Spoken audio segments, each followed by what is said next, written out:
Beef bone broth is one of the simplest things you can make and has one of the biggest impacts on gut health while boosting the flavor of any dish. I'll show you 3 easy ways to make gut healing goodness, 2 options with bones, and one that is a 2-minute hack with most of the same benefits. I'll also explain the pros and cons of each and show you how to make a big batch to store for long term. First, bone selection. The best bones to use are ones high in collagen. That means tendons, ligaments, cartilage, and skin. Ironically, bone broth has more to do with the stuff on the bones rather than the stuff in the bones. This is because most of the gut healing properties come from the amino acids found in these tissues. Bone marrow is great too, but my goal with this video is to keep things as cheap and accessible as possible, and bone marrow bones are not cheap. The most bang for your buck is going to be patella, oxtail, and knuckle bones. High collagen, not super high price if you know where to buy. I get these 2-pound, roughly 1 kilogram beef patella bones from US Wellness Meats. They come from 100% grass-fed cows raised on regenerative farms, and this big boy costs a little less than $6 a pound. There's a link in the description if you want to check them out. As you can see, there's a lot of collagen-rich tissue here and even a bit of bone marrow. Nice. Now, while this can be done on the stove, and I will show you how with a 4-hour broth, I feel more comfortable leaving a slow cooker unattended for 12 hours than I do an open flame. And that's exactly how I'm going to use my instant pot. Bone in, frozen, and I pour in enough filtered water to just about cover it. This ended up being about 12 cups or 2.8 liters of water, but you could do less or add more bones to make a more concentrated broth. The goal here, however, is to get the most bang for your buck. I ain't using $20 to $30 worth of bones to get a measly 4 cups of broth. Pot in the pot.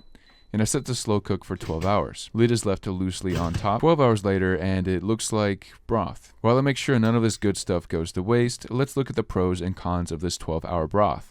Pros. Of the 2 broths and 1 hack I show in this video, this broth has the highest amount of protein, gut healing amino acids, bone marrow, and trace minerals, thanks to the long extraction time. Likewise, this broth also has the most developed flavor and a pretty solid texture. If it were more concentrated, it would be more gelatinous. The obvious con is the time it takes to wait for it to be done. But the less obvious con is that long cooked foods are higher in histamine. This can be a problem for some people with more sensitive guts, and that is why I'm covering more than one option in this video. From just one big bone, 12 cups or 2.8 liters of water, and 12 hours time, I get roughly 10 cups or 2.4 liters of gut healing bone broth. It's fine to strain off the chunky bits, but I don't because they provide extra nutrients. Oof, too hot for the fridge. I'm gonna leave these out until they cool off a bit. Next up, the 4-hour bone water. I'm using oxtail in this case just for demonstration purposes. It can be more expensive depending on where you get it. This 1-pound bone is hardly bone at all, just a bunch of collagen-rich tissue. Like before, all we need is frozen bone, water, and thyme. In this case, I added the oxtail to roughly 7 cups or 1.7 liters of water, or until just about covered. Acid helps to extract minerals from bones, but I usually don't bother with it for longer extraction times. Here I am adding about 1/2 to 1 tablespoon of apple cider vinegar, completely optional. Lid on, bring to a boil on high, then I drop down the temp to low and allow to simmer for 4 hours. Note that the lid you use should have an escape point for steam, or you can simply crack the lid slightly. 4 hours later and the bone water is looking bony. Oh, brother, this guy stinks! Of course, 4 hours isn't very long for a bone broth, but here's why you might want to do it. Pros, obviously it's much quicker. You still get some decent flavor, and a 4-hour broth like this is lower in histamine. Again, good for those with sensitive guts or immune issues. The cons are that 1, it's not as high in the gut healing nutrients as the longer simmer, and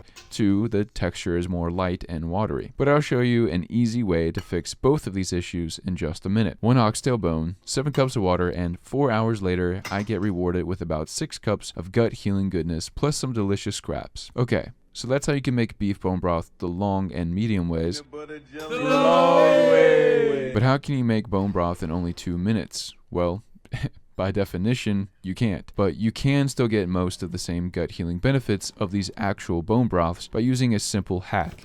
Gelatin. It should be no surprise, really. I mean, gelatin is pure protein, and gelatin even has higher amounts of some of the most gut-healing amino acids, like glycine, proline, and hydroxyproline, than bone broth. Still, there are some notable downsides, but first, here's how I use it. It's most economical to buy it in bulk like this. I love this brand of it because it's sourced from grass-fed cows, and it's super cheap for the amount you get. All I do is add about 1.5 tablespoons or 15 grams to about a cup of water, mix to saturate, and heat it for a minute in the microwave in this case. Once it is heated, the gelatin is thoroughly dissolved, and I now have a smooth, brothy consistency. Fair enough, but let's compare it to the two actual broths. Even higher in some of the most gut-healing amino acids, great texturally. See how when it's cold, it's, well, jello, super quick to make, and has little to no histamine. The cons are that it's more or less flavorless, and you lose out on the healthy fats, extra minerals, and some of the more unique amino acids that you only get from the bone broths. But here's the trick. To get the best of both worlds, just combine them. Again, 1.5 tablespoons or 15 grams of gelatin powder straight into the 4-hour broth, mix to saturate, and microwave for a minute. You could heat over the stove too, and you get a gelatinous 4-hour broth with good flavor, low histamine, and a complete protein profile. Fun fact, this is also a way to add some quick protein to any dish. Long-term storage is a breeze as well. While some people like to pour their hot broth into silicone soup molds, I just freeze the broth as is in glass meal prep containers. Of course, to be able to use the containers, I have to remove the frozen broth block. Running some water over the bottom of the container, starting with cold and turning it to hot, allows the blocks to slide right out. Now I have ready-to-use blocks of beef bone broth anytime I need them for a recipe. And now,